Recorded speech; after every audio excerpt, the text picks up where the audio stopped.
চলে যাচ্ছি আমি এই শহর ছেড়ে বহু দূরে। এমনিতেও এই শহরে আপন বলতে তেমন কেউ নেই আমার।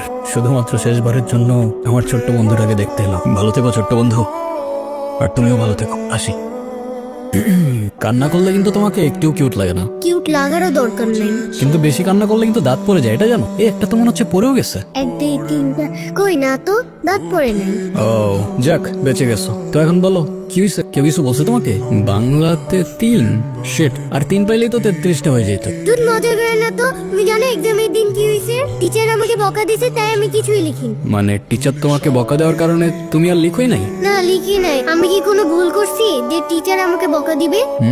না, টিচার এটা একদমই ঠিক করেনি। কিন্তু তুমি এখানে একা একা বসে কান্না করছো কেন সেটা তো বলো।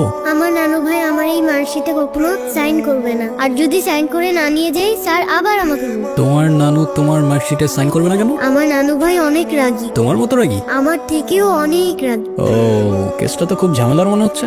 ঝামেলারই তো, তাহলে কি আমি বসে বসে কাঁদছিলাম? আচ্ছা, তুমি আমাকে একটা হেল্প করতে পারবে? কি হেল্প বলো তো? তুমি আমার মার্কশিটে একটু সাইন করে দিতে পারবে? এটা কি আমাদের করা ঠিক হবে? চিটিং হয়ে যাবে না? আরে দুধ, তুমি করো তো। ওকে, কি হয়েছে? ফ্রেন্ডস, এই নাও বন্ধু, একটু মিষ্টি মুখ করে নি। আচ্ছা, ক্যাম্পাসে আসার পর থেকেই দেখলাম ওই সিনিয়র ভাইটা, উনি কি কোনো পলিটিক্যাল রিলেটেড নাকি? ঈশান ভাইয়া? হ্যাঁ, ঈশান। না ভাইয়া, আসলে আমাদের সব স্টুডেন্টসদের ভালো মন্দ গাইড করে, যার কারণে বলতেই পারিস ভাইয়া আমাদের লিডার, বাট পলিটিক্যাল না। আমাদের যে স্পোর্টস ক্লাব আছে না, সেটার প্রেসিডেন্ট ভাইয়া, তো সবাই এই জন্য তাকে খুব রেসপেক্ট করে। বাহ, আপনার মনে আছে অ্যাট লিস্ট। এই দিনটা আমি কি করে ভুলতে পারি বলো? আপনি সবই পারেন। Still thanks for the flower, but I don't think আপনার আমার সাথে দেখা করতে আসার তেমন কোনো প্রয়োজন ছিল। আমি তোমার মা, ঈশান। মায়ের সাথে কেউ এভাবে কথা বলে? সরি, বাট আমার মা আমাকে অনেকগুলো বছর আগেই ছেড়ে চলে গিয়েছে। আমি তোমাকে ছেড়ে যাইনি, সত্যি বলতে ওই সময়টাই ওইরকম ছিল। মনে করিয়ে দেওয়ার প্রয়োজন নেই, আমি ভুলিনি আর কখনো ভুলবো না। আমি আপনার আঁচল ধরে বারবার বলছিলাম, মা আমায় ছেড়ে যেও না। মনে আছে আপনি আমায় কি বলেছিলেন? আপনি আমায় ধাক্কা দিয়ে দূরে সরিয়ে বলেছিলেন যেন আমি আপনার পিছনে আসি। তারপর আমি তো কখনো আসিনি, তো আপনি কেন বারবার চলে আসেন? আমি তোমাকে না দেখে থাকতে পারি না বাবা, আমি তো শুধু তোমার জন্যই আসি। সরি, আপনি অনেক বেশি লেট করে ফেলেছেন। আর এমনিতেও আপনাদের জন্য আমার আর কোনো ইমোশনস কাজ করে না। আই হোপ আপনি বুঝতে পারবেন। কি হাসছো কেন? কিছু না। নাম কি ওর? মোগলি, ওরফ আমার একমাত্র বিশ্বস্ত বন্ধু। একমাত্র বিশ্বস্ত বন্ধু? হ্যাঁ, কেন হতে পারে না? তা হতে পারে, কিন্তু তবু এত মানুষ থাকতে কুকুর কেন? কারণ ওরা মিথ্যা বলে না, ধোকা দিতে জানে না, আর ওদের জন্য এতটুকু করলেও না সারাটা জীবন কৃতজ্ঞ থাকে। তাই আপনি নিজেকে যেমন দেখান, আপনি আসলে এরকম না। নিজেকে যেমন দেখাই? কেমন দেখাই আমি? এই যে সব সময় রুট থাকেন, মনে হয় নিজেকে নিজের থেকে লুকিয়ে রাখছেন। নিজেকে নিজের থেকে লুকিয়ে যদি একটু ভালো থাকা যায় তাহলে আই গেস সেটাই বেটার অপশন। আপনারা তো কষ্ট কিসে? সে থাকুক না, জেনে কি করবা? বলে দিলে তো আর কমে যাবে না, তাই না? কমবে না বুঝলাম, তবে ভাগাভাগি করে নিলে ক্ষতি কি? এই না বন্ধু, একটু মিষ্টি মুখ করে নাও। ওকে। এই শুনো, তুমি এখানে স্কুলে যাওনি? একটা ঝামেলা হয়ে গিয়েছে। নানু ভাই সব জেনে গিয়েছে। এই রে, কিভাবে জানলো? ক্লাসের মাঝখানে স্যার নানুকে ফোন দিয়ে সব বলে দিয়েছে। শিট, তাহলে তো বড় একটা ঝামেলা হয়ে গেল। এই, তুমি কি স্কুল বাঙ্ক করে আসছো? বাট তুমি এখানে কেন? বাসায় যাওনি? তোমার কি মাথা খারাপ? বাসায় গেলে নানু ভাই বকা দিবে না?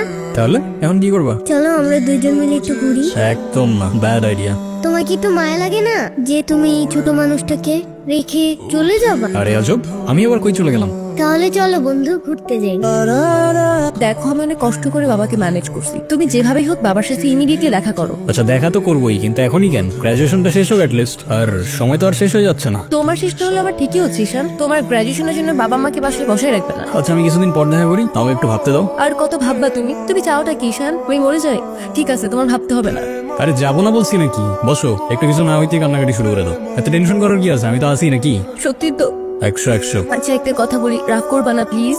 বলো, রাগ করবো কেন? তুমি বাবার সাথে কথা বলার সময় মাথা একটু ঠান্ডা রাখো। আচ্ছা ঠিক আছে, কবে যেতে হবে সেটা বলো। আচ্ছা, বাবার সাথে কথা বলে জানাবো কেমন? আজকে উঠি, এমনিতেই বাসা অনেক ঝামেলা চলতেছে। আচ্ছা ঠিক আছে, সাবধানে যাবো। আসসালামু আলাইকুম। ওয়ালাইকুম আসসালাম। বসো। বাবা।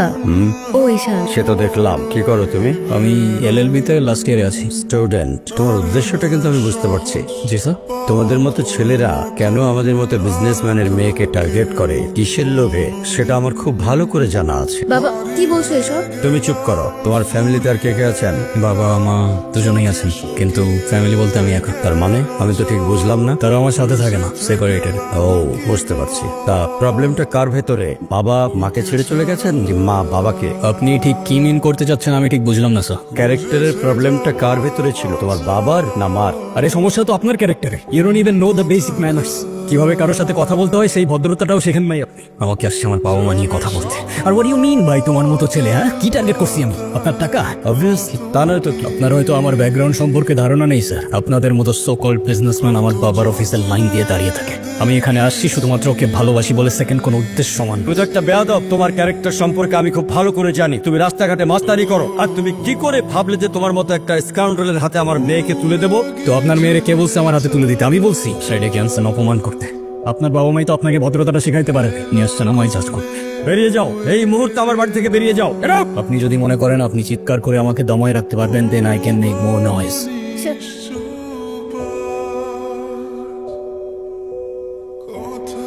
তুমি এটা কেন করলা? ঈশান, আমি তোমাকে বারবার বলছি বাবার সামনে রাগটা একটু কন্ট্রোল করে ভদ্রভাবে কথা বল। আমার জন্য এতটুকু করতে পারলা না? আমি বাবাকে অনেক কষ্ট করে ম্যানেজ করছি। তুমি জাস্ট একটা বার কি সরি বলো, সবকিছু ঠিক হয়ে যাবে।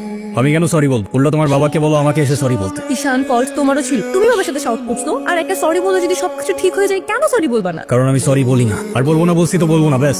তোমার ইগোর জন্য না তোমাকে কিছু বলতে আমি ভয় পাই। সেদিন তুষার সাথে যা করছো, তারপর থেকে তোমাকে কোনো কিছু বলার সাহস পর্যন্ত আমি পাই না। এরকম চলতে থাকলে দেখবে একদিন আমি চলে যাবো। তো যাও না, তোমায় তো আর কেউ আটকে রাখে নাই। রাখছি, আমি আটকে রাখছি? ঈশান প্লিজ একটু বোঝার চেষ্টা করো। তুমি বাবার কাছে গিয়ে একটাবার সরি বললে সব ঠিক হয়ে যাবে। আরে আমি সরি বলবো না ভাই, বলবো না আমি সরি। এটাই কি তোমার শেষ ডিসিশন? এখন কি তোমার পেন আর পেপারে সাইন করে বলতে হবে নাকি? ঈশান, আমি যদি আজকে এখান থেকে চলে যাই, হয়তো আর কোনোদিন ফিরে আসবো না। আবে তো যাও না, কে আসতে বলছো তোমাকে? যাও। এখন তুমি স্কুল বাঙ্ক করা স্টার্ট করেছো, আবার টিচারকে ফেক গার্ডিয়ানের সাইন দেখিয়েছো। এমনটা আমি তোমার কাছ থেকে কখনোই আশা করিনি নানু ভাই। আয়রা, নানু ভাইকে sorry ball. I don't say sorry. আমি সরি বলবো না। আয়রা সরি বলো। আমি কি করলাম? আমি কেন সরি বলবো? কখনো কখনো আমাদের ভুল না থাকলেও সরি বলতে হয়। বেসিক্যালি ওর কোনো দোষ নেই। ওকে মার্কশিটের সিগনেচারটা আমিই করে দিয়েছিলাম, আর ওকে আজ স্কুল বাঙ্ক করতে দেওয়াটাও আমার ঠিক হয় নাই। তো ওর হয়ে আমি ক্ষমা চেয়ে নিচ্ছি। আম সরি। যদি আপনি কিছু মনে না করেন, আপনাকে একটা রিকোয়েস্ট করতে চাই স্যার। হ্যাঁ বলো। যদি আপনার পারমিশন থাকে, আমি অনু আর আয়রার রেসপন্সিবিলিটিস নিতে চাই। কেন সিন দেখে দেখাইতে আসছেন? আপনি প্লিজ এখান থেকে চলে যান। আমার আর আমার মেয়ের জন্য আমি একাই ইনাফ। আর কাউকে লাগবে না আমার লাইফে। আর কারোর যদি কোনো সমস্যা হয় বলে দিলেই পারে। আমি এখান থেকে অনেক দূরে চলে যাব। এই দিকটায় ফ্লাওয়ার কোথায়? আয়রা, তোমার মন খারাপ কেন? সবাই সেলফি তুলছে, তাড়াতাড়ি আসো। আমি যাব না, তুমি যাও। আয়রা চলো, কেক কাটার জন্য সবাই ওয়েট করতেছে। ঈশান কোথায়? ঈশানকে দিয়ে কি করবা তুমি? ও আসবে না। ঈশান না আসলে আমি বার্থডে করবো না। চলো বাবা, সবাই অনেকক্ষণ ধরে ওয়েট করতেছে, আসো। আমি যাব না। তোমাকে উঠতে বলছি না?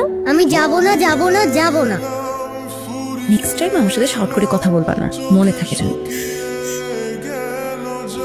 আয়রা, হ্যাপি বার্থডে বন্ধু। Thank you. এ কি বন্ধু, তুমি কাঁদছো কেন? কই না তো, কাচ্ছি না তো। ওয়েট, দেখো। এ নাও বন্ধু, একটু মিষ্টি মুখ করে নাও। আপনি আবার আসছেন? এই চলো তো। হাসতেই আমার ব্যথা ওর দোষটা কি অনু? লাগছে। তুমি আমার উপরে জেদ করে ওকে কেন কষ্ট দিচ্ছ? আমার মেয়ে আমার যা খুশি তাই বলবো, আপনি বলার কি? আর কেনই বা আসছেন এখানে? কেউ না, আমি আর কখনো আসবো না। চলে যাচ্ছি আমি এই শহর ছেড়ে, বহু দূরে। এমনিতেও এই শহরে আপন বলতে তেমন কেউ নেই আমার। শুধুমাত্র শেষবারের জন্য আমার ছোট্ট বন্ধুটাকে দেখতে এলাম। তবে যাবার আগে তোমাকেও কিছু কথা বলার ছিল। বলো। বাবা মা থাকতেও তাদের ভালোবাসাটা কখনো পাইনি আমি। ছোটবেলা থেকে একা একা থাকতে শিখে গেছি। আমার মতো যারা আছে না, তারা নিজের কষ্টটা কখনো বলে বুঝাইতে পারে না, বা বলতে পারে বলার মানুষটাই থাকে না। তবে আমি যখন আয়রার দিকে তাকাই না, তখন আমি আমার ছোট্টবেলার সেই ঈশানকে দেখতে পাই। শুধুমাত্র এইটুকু বলতে চাই যে আমার জীবনের মতো অ্যাটলিস্ট ওর জীবনটা হতে দিও না। আমার উপরে থাকা অভিমানগুলোর জন্য তুমি ওকে কষ্ট দিও না। ভালো থেকো ছোট্ট বন্ধু, আর তুমিও ভালো থেকো। আসি। আমি ঈশানের কাছে যাবো, আমার হাত ছাড়ো। ঈশানকে যেতে দিও না প্লিজ। তুমি যা বলবে আমি তাই শোনো। প্লিজ হাত ছাড়ো। আম্মু প্লিজ আমার হাত ছাড়ো। ঈশান, কি? ঈশান তুমি যেও না প্লিজ। যেতে তো হবেই, বলো। কেন যেতে হবে? প্লিজ থাকো না। থেকে আর কি করব বলো? এই শহরে তো আপন কেউ নেই আমার। কে বলেছে আপন কেউ নেই? আমি আছি না, তুমি আমার সাথে থেকে যাও। থেকে যাবো? হ্যাঁ প্লিজ প্লিজ। ওকে বন্ধু, থেকে গেলাম। সত্যি? সত্যি। Pinky promise? Pinky promise.